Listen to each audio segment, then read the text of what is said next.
Hello，大家好，歡迎翻到嚟咧湯米撈嘅頻道啊！嗱，今集咧會繼續同大家跟進翻啲最新嘅轉會消息㗎。嗱，雖然咧為世冠盃展開嘅短暫轉會窗啦，喺琴晚6月10號英國時間7點鐘咧就正式關閉咗㗎啦。咁但係咧各支球隊咧繼續仍然同自己心儀嘅球員咧繼續傾緊轉會㗎嚇。咁啊，而今個夏天最主要嘅轉會窗咧就喺下個禮拜嘅16號啦，正式再度打開翻㗎啦。咁截止時間咧就去到9月1號英國時間7點鐘就關閉㗎啦。咁即係話咧，仲有2個半月時間咧，同即係俾各支球隊去增兵啦。咁啊，所以咧唔使大家非常之心急啊！又話利記又簽咗好多人啊，即係阿仙奴又未出手啊，唔使咁擔心，仲有2個半月時間。咁啊嗱，今集節目咧最主要我就會講講阿仙奴啦、利物浦啦同埋曼聯嘅一啲轉會消息㗎。不過 anyway 啦，節目未開始之前都繼續提下大家。咁如果未訂閱小弟呢條湯米撈頻道嘅話咧，就記得訂閱翻小弟條湯米撈頻道啦，可以 like、share、comment 多啲同我傾下偈啦。咁如果想實質咁支持小弟嘅話咧，亦都可以加入小弟嘅會員頻道㗎啦。好啦，咁啊事不宜遲啦，今集節目就馬上開始。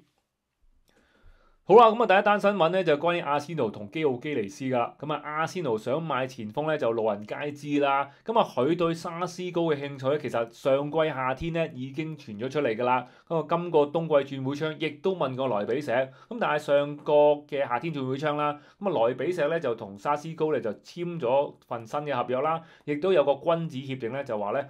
6000萬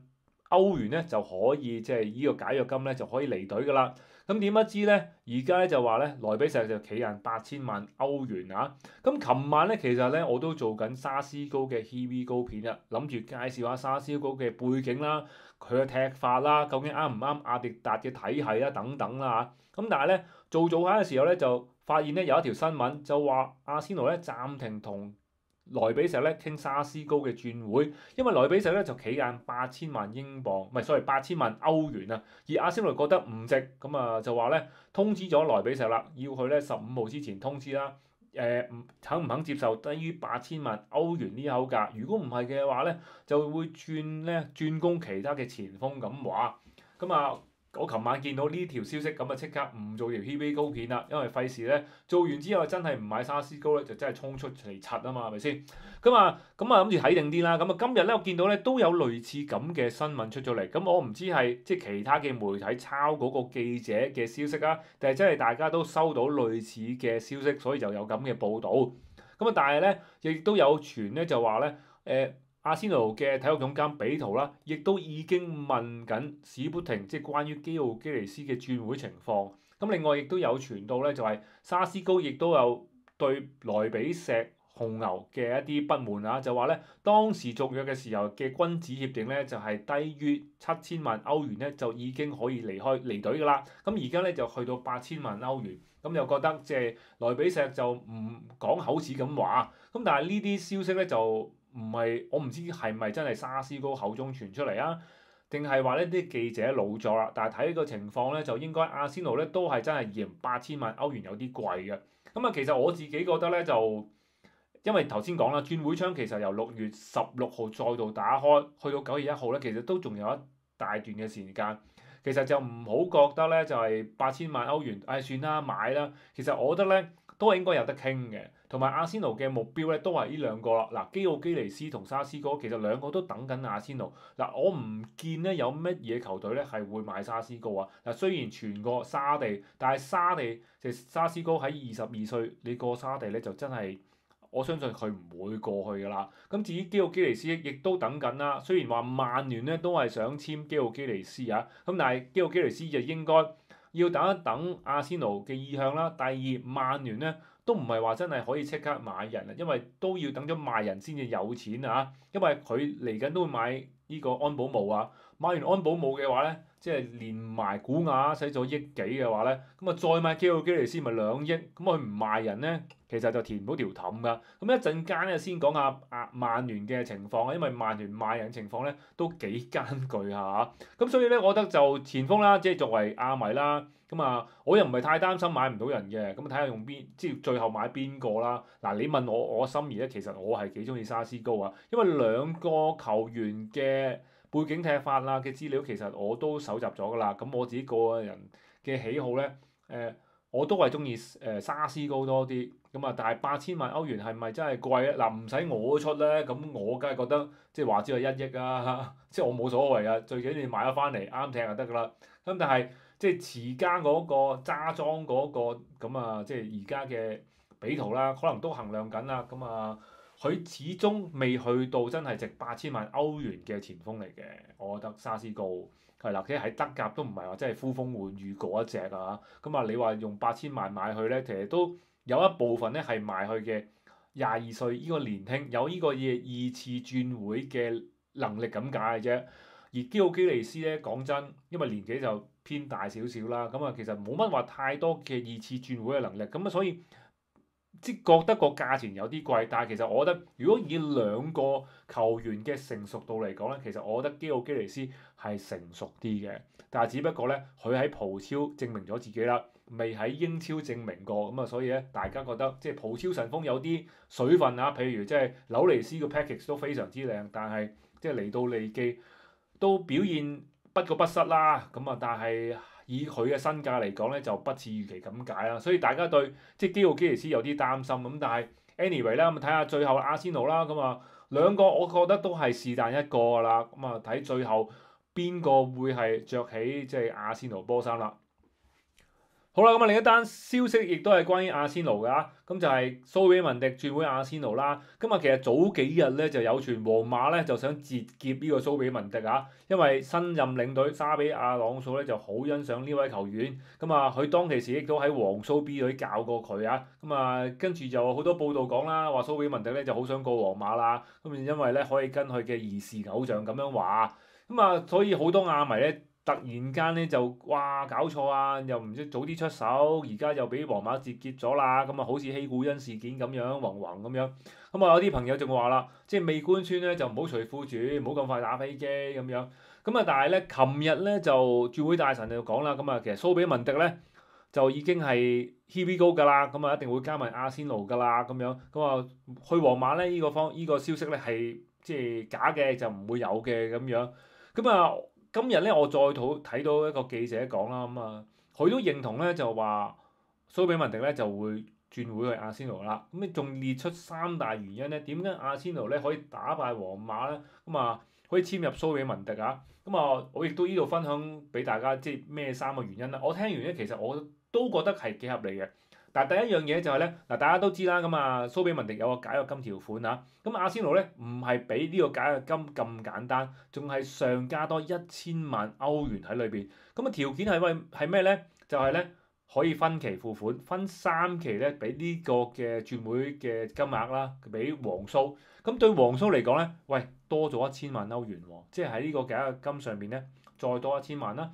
第二樣嘢咧就係咧，阿仙奴咧可以分3期俾，而阿仙奴咧就因為分3期俾啦，就減輕咗呢個財政壓力啊。因為大家都知啦，PSL 咧唔係咁即係唔係講得少啊嘛。咁啊，所以而家嘅轉會大部分咧都係會分期㗎。但係西甲嘅解約金條款咧，通常都係要你一筆過啊。所以點解Nico Williams咧個解約金唔係太高，但係都唔係太多球隊咁出手咧，係因為咧要一筆過俾啦。咁啊，所以咧，阿仙奴喺呢個轉會費上邊咧係領先過皇馬。嗱，第一就係皇馬唔想俾呢個解約金啦，唔係俾唔起，係唔想俾。而阿仙奴仲要俾多1000萬喎，咁啊，即係淨係講轉會費方面，皇蘇都已經唔係好想同皇馬做交易啦。同埋另一樣嘢咧就係關於即係蘇比文迪啦。咁蘇比文迪亦都希望啦，即係離開自己嘅兒時嘅母會啦，都希望可以留多啲嘅錢俾。即係自己母會，咁既然阿仙奴咁有誠意咧，佢都唔想即係為咗過皇馬咧，而將自己即係同球會即係同皇蘇啦，要一啲壓價情況出現啊！呢個第一。咁第二就係咧，咁咪大家都以為啦，咁啊蘇比文迪梗係希望留喺西班牙啦，希望可以即係即係有西班牙嘅皇馬要自己喎，梗係即刻咧反應啦，即係班霸。但係相反啊，其實咧蘇比文迪咧，如果離開皇蘇咧，佢唔想留喺西班牙，想出外闖一闖啊！咁所以點解上季嘅時候有傳過佢想去利物浦，但係最後turn down咗啦？咁其實佢係都擔心唔適應英超啦。咁啊可能佢自己都有啲裙腳仔啊，未出過外見識過呢個世界。但係咧有佢嘅好朋友啦，即係美連奴啦，即係國家隊嘅中場拍檔咧就加盟咗阿仙奴之後咧，咁啊作為說客啊，咁啊說服咗蘇比文迪，即係講解咗即係阿仙奴一間咩球會啦，咁亦都講咧即係英超點樣適應啦，咁令到蘇比文迪咧就喺呢一方面咧非常之安心。嗱，另一方面就係咩咧？就係阿迪達啦。嗱，阿迪達咧其實對蘇比文迪嘅友誼咧已經係持續咗2季㗎啦，咁啊唔係今季嘅事啊，其實上季咧都已經想簽呢個蘇比文迪㗎啦，咁但係簽唔到佢咧，先至簽咗呢一個嘅美連奴翻嚟啦嚇，咁所以咧其實阿迪達咧深耕咗2年㗎啦，咁啊同埋咧阿迪達咧喺呢段時間咧不斷咧有好多嘅即係 power ball 咧，大家都知啦，阿迪達好識做 power ball 啊，咁啊說服咗蘇比文迪，佢知道佢自己嚟到阿仙奴咧嗰個位置喺邊度。佢會同懷斯同埋奧隊咧3個咧點樣去合作踢好呢個阿仙奴嘅中場，所以咧令到即係蘇比文迪咧覺得咧嚟到阿仙奴咧有一個好嘅規劃。相反啦，皇馬啦都係咧沙比阿朗素接任咗呢個嘅即係教練之後，先傳出即係想要自己嘅啫。咁嚟到咁點啊？咁就係對一個球員嚟講咧，咁啊一定係誠意都係一個即係打動佢嘅因素啦。咁阿迪達咧亦都打動咗蘇比文迪。另外就係年薪方面啦，年薪方面咧，阿仙奴係出到即係年薪係1000萬歐元啦，而皇馬咧最多只能夠出到600至700萬歐元嘅啫。咁即係話咧，無論喺球員同埋球會方面咧，咁啊〜如果轉會皇馬嘅話咧，咁啊蘇比文迪賺嘅錢亦都會少啲啦，咁啊皇蘇攞到嘅錢亦都少啲啦，咁啊喺金錢啦同埋即係喺誠意方面咧，都係阿仙奴咧打敗咗皇馬，所以咧就我相信啦，咁啊轉會大臣都講啦，咁啊都基本上 HB 高咗㗎啦，咁啊蘇比文迪，咁點解一路都唔官宣咧？咁原因就係咧，阿仙奴咧想將呢一個嘅轉會嘅資金咧擺落佢咧，即係下一年度裏邊啊，所以咧就希望等到7月咧先至正式官宣，咁啊將呢一個轉會嘅費用咧就撥落下一個季度裏邊咁解，咁啊如無意外咧就都可能大家要等到7月1號咧先見到蘇比文迪嘅官宣，所以可能大家呢段時間都會聽到好多即係消息啦，就話喂皇馬截劫啊各樣嘢，但係如果你聽到即係轉會大臣咁樣講啦，加上其他記者嘅消息嘅話咧，咁我相信即係作為亞迷咧，應該都叫做放心啦，唔使太過擔心嘅。我諗蘇比文迪都係過阿仙奴噶啦。好啦，咁啊另一單消息就要講講曼聯啦。咁啊大家都知啦，曼聯咧就買咗古雅，咁啊亦都針緊呢個安保姆。嗱，我相信安保姆咧都應該會即係順利咧就入魔噶啦。咁啊即係話咧，曼聯都使咗1億2嚟買2位球員㗎咯喎，咁啊如果再要買一個中鋒，即係譬如基奧基尼斯啦，哇都接近2億歐元啊，唔係，sorry 2億磅㗎啦，都唔係話唔誇張。但係曼聯想即係繼續買人嘅話咧，都要清一清自己即係一啲淤血先得㗎。咁啊就算咧攞唔到轉會費都好啦，都要咧就係 free 翻啲周身嘅空間出嚟，估唔係咧都冇錢買人啊。嗱，而家畫面見到嗰3位球員啦。好熟悉啦，安東尼、華舒福同埋辛祖啊，嗱3個外借兵咧，咁啊已經翻去曼聯㗎啦。咁啊辛祖啦，咁啊車仔啊退貨添啊，本來可以用2500萬鎊咧就可以買斷辛祖啦，但係咧車仔今次醒目啦，唔做水魚，咁啊俾翻500萬鎊呢個租借費就算啦，咁啊退翻俾你啊，咁啊退翻俾曼聯。至於華舒福，本來過對阿士東維拉嘅表現唔錯㗎，但係最後就受傷啊，令到佢轉會有啲麻煩，再加上人工高。咁啊，雖然啦，曼聯就即係希望佢平平地啦，4000萬鎊就賣走佢算數啦。咁但係咧，即係佢華舒福淨係想過去巴塞啫。咁而巴塞知道你想賣，仲要35萬鎊周薪嘅球員，即係巴塞有得你講啦。咁啊點會肯俾咁多錢買啊？所以就一定係壓你價噶，咁啊曼聯想即係打個如意算盤，送走咗華舒福，減咗呢個嘅周薪，仲有錢落袋咧，我覺得就有啲難度。咁啊安東尼可能就好啲啦，嗱過咗去西甲，去咗貝迪斯咧，即係踢翻個真正嘅安東尼俾你睇啊！咁啊有傳咧就佢嘅舊老細啦，坦克格啦，即係利華古遜想買安東尼啦。咁啊，貝迪斯咧想繼續再租借安東尼1年之後，再加埋呢個買斷嘅條款啊。咁啊，睇嚟就安東尼走嘅機會就大過華舒福同埋辛祖，因為而家呢兩個球員咧都即係未有球會話想要。咁啊，嚟緊呢2個零月咧，都呢兩個球員都幾麻煩。咁啊，最麻煩係咩咧？就係曼聯咧唔賣走嗰2個咧，係好難買球員啦。就算唔係即係貪佢啲轉會費都好啦，咁啊佢哋霸住嗰個球會嘅周薪咧，其實都幾嚴重啊！新組咧就30萬磅周薪啦，華舒福35萬磅周薪。嗱新組咧就剩翻1年約嘅啫。咁啊新組講明㗎啦，唔肯減唔供走㗎。咁啊如果你簽我嘅話咧，咁啊一定要俾翻曼聯嗰個30萬磅周薪。唔係啊，咁我咪繼續留喺曼聯咯，因為得翻一季之後咧，佢免費走啊。咁啊曼聯就一個崩都收唔到啦。咁啊佢免費走啊，仲可以收簽字費添。咁啊新組識玩啊，咁啊梗係老死都唔走啦。至於華舒福仲有3年約，35萬磅周薪，哇點搞啊大佬？咁啊，所以我其實覺得即係阿摩廉唔重用華舒福點都好啦，係有少少不智，因為即係個球員其實佢揸住3年約啊嘛，你有35萬磅周薪啊嘛，即係我覺得華舒福先至係話事嗰個啊，你唔俾我踢，咁咪唔俾我踢咯，我有人工鬥係咪？咁啊你又賣我唔走，咁啊呢度都幾麻煩，咁啊令到曼聯咧。即係要再簽新球員嘅話咧，嗱先唔講佢有冇錢，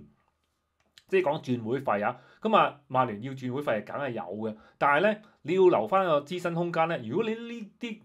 霸住嘅資薪空間嘅球員唔走咧，其實曼聯要引入嘅球員其實係都幾困難嗱，因為古亞同埋安保姆咧簽入嚟咧都已經講話，即係大家都要講緊20萬磅周薪起跳啦。咁啊，再簽一個基奧基利斯或者一個即係踢得下嘅中鋒，咁你點都講緊20萬磅周薪啦啩？咁啊，如果你唔賣走華舒福同埋新組飛翻啲周薪出嚟嘅話咧，其實曼聯咧要買一個升級嘅球員咧，其實都有啲難度啊。咁啊，所以呢2個半月嘅轉會窗咧，我相信曼聯咧應該都重中之重咧係先清走啲淤血先嘅。咁啊，買前鋒咧可能都要等等啊，相信曼迷要等下先至得啦。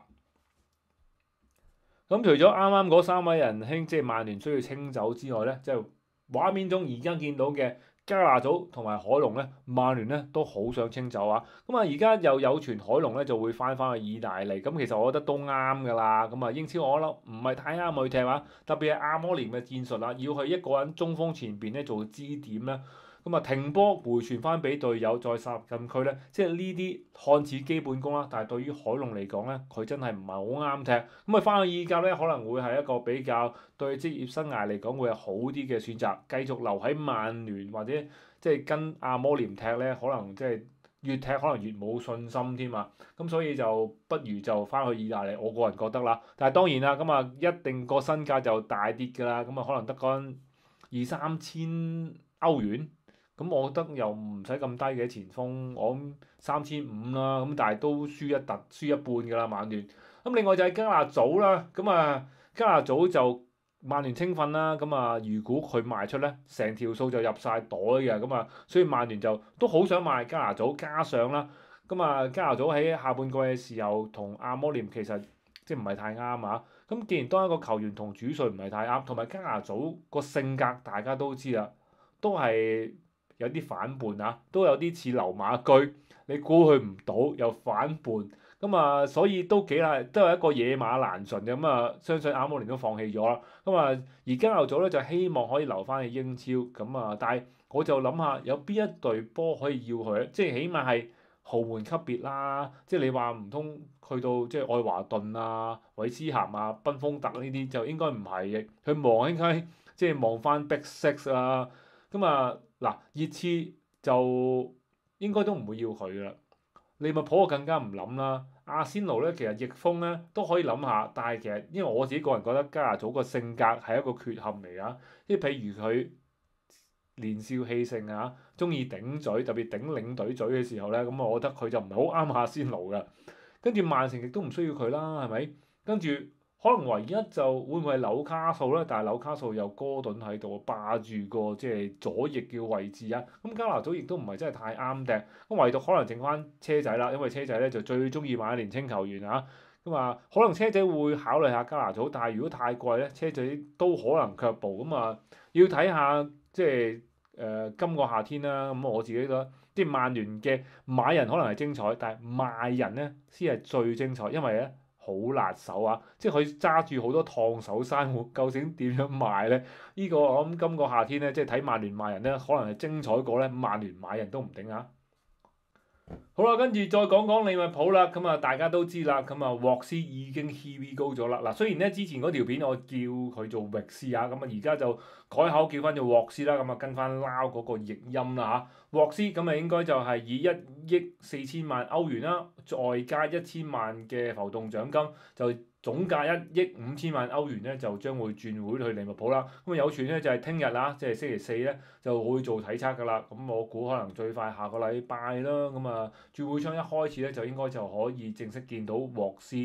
嘅官宣㗎啦。咁啊佢嚟到咧就我相信利迷一定好開心啦。但係咧以1億5千萬歐元嗰個價錢咧，咁啊亦都會引起咧就係球會要賣一賣啲人先至可以平衡翻條數啊！咁啊，而家就最有機會走嘅3個球員分別就係、即係或者最賣得錢啦嚇，戴亞斯啦，跟住仲有係紐尼斯啦，同埋昆沙嗱。因為昆沙就錢可能唔係賣得多，但係因為佢係青訓啦，所以全條數落袋啊！咁啊，大家唔好睇少即係呢啲青訓嘅全條數落袋嘅錢啊！咁啊嗱，你話古信咧就希望買一個中堅，咁啊有傳對昆沙有興趣，但係呢個交易咧就獨立同呢個沃斯係分開嘅，咁啊呢個可能要下個禮拜完咗沃斯之後咧，可能呢邊嘅消息會更加多。至於紐尼斯啦，咁啊紐老師就即係利迷又愛又恨啦，咁啊中意佢就即係覺得佢又靚仔啦，咁啊個 package 又好好啦。咁啊高大威猛，跑得又快，係咪先？又有啲射術咁樣，但係好可惜啦。咁啊就係個射術就係中柱中楣咯，炒飛機咯。咁啊應該入嘅波就唔入，難入嘅波佢又入到俾你嗰啲。咁啊喺利記嘅生涯，我覺得去到呢刻嚟講就不過不失啦，但係就唔係好對應佢個身價。咁啊，如果沃斯嚟埋啦，咁啊，其實紐尼斯嗰個位置我覺得有喺度嘅，但係即係直接未必影響到佢。但係我相信利記都係想套現啊，估唔係真係即係1億5千萬歐元。雖然你話喂啱啱個夏天對上嗰個夏天轉會窗冇乜點出手啫，咁但係都要平衡翻㗎，因為唔係上個夏天冇出手，所以今次可以用1億5啊。因為即係利記其實而家加埋即係費倫邦咧，其實差唔多接近即係2億歐元㗎啦嚇，咁接近咁啊點都要賣翻啲人嘅。咁啊紐尼斯其中一個可以賣到錢嘅球員啦。咁啊有傳沙地咧就已經係針緊紐尼斯啊，冬季轉會窗已經針緊佢啦。咁但係佢自己想留翻喺歐洲，咁啊而家我相信咧，佢個心態都係留喺歐洲嘅，都係有球會要去嘅。咁但係留唔留到喺英超咧，咁啊未知，因為要紐尼斯俾得起6000幾嘅，即係我覺得會唔會熱刺會考慮一下咧？或者即係譬如呢啲中型班啦，譬如即係賓福特走咗安保姆，咁啊換個紐尼斯又得唔得咧？咁啊佢啊講聲味靚仔啊靚仔過安保姆啊，係咪先？咁啊入球能力可能係差啲，咁但係去翻即係如果紐尼斯啊去唔係去利物浦呢啲頂級球會咧，可能去即係賓福特啊，或者即係般尼茅夫呢啲，可能對佢嚟講踢又踢得舒服啲都唔出奇。咁另外亦都要講埋戴亞斯啦，咁戴亞斯就一路都同巴塞又有個傳聞啊，但係佢自己就冇否認過，亦都冇承認過啊，但係咧佢自己就一路都係佢同爸爸都係巴塞嘅球迷嚟嘅，咁啊所以咧就巴塞想買佢咧，佢肯定應該係好想走噶啦，即係即係過去巴塞踢波啦，咁再加上佢嘅年紀啦，咁啊再簽一份合約咧，都係一份比較最後一份嘅有機會攞到人工高啲嘅合約，咁啊而就睇下即係利記俾幾多錢啦，咁但係利記如果3個球員嘅話咧。最賣到錢可能戴亞斯喎，如果巴塞能夠出呢個錢咧，我覺得利記都係應該會放，因為始終都入咗個即係咁貴嘅球員啊。咁另外都要講㗎，即係譬如即係艾利諾啊呢啲咁嘅青訓球員啦，咁啊即係當沃斯嚟埋嘅時候咧，其實佢出場空間係更加少咯，甚至乎我覺得即係宗師叫做防守能力好過艾利諾，咁所以咧就佢可能留喺隊裏邊嘅機會仲大啲，咁啊所以。利記啦，咁啊啱啱買完人之後咧，咁啊嚟緊即係利迷都要回復翻心情嘅就係咧，知道咧球隊將會賣人㗎啦，咁啊睇下啦，咁啊會唔會3個一齊走咧？咁定係即係走個昆沙加走咗紐尼斯，留翻亞斯咧咁樣就，或者利迷你可以留言話俾我聽啦，你覺得呢3個球員咧應該賣幾多錢？應該留唔留？應該走邊個？咁啊或者大家可以留言話俾我聽啦。好啦，咁啊，今集講嘅轉會消息暫時講到呢度啦。咁啊，過兩日啦，咁啊睇下咩新嘅轉會消息同 update 大家啦，或者咧會再講下其他球隊嘅一啲轉會嘅消息啦。今日咧就講咗曼聯啦、阿仙奴啦同埋利物浦啦。咁啊，其實曼城咧都好多轉會嘅動作啊。咁啊，關於115規條咧，咁我今日都睇到條新聞啊，咁就解釋翻點解曼城咧，即係有115條嘅官司喺身咧，都可以咁大手筆買人。因為如果心水清嘅話咧，計埋冬季轉會窗同埋而家啱啱買完，即係入咗3個中場啦，其實咧加埋咧差唔多接近咧係4億歐元㗎，即係喺短短6個月之內。點解可以使4億歐咁啊？但係咪即係呢個115官司係完全冇料到咧？咁啊，或者過兩集啦，再同大家解釋翻啦。好啦，咁啊，今集就去到呢度啦。咁啊，下集翻嚟再見。好，拜拜。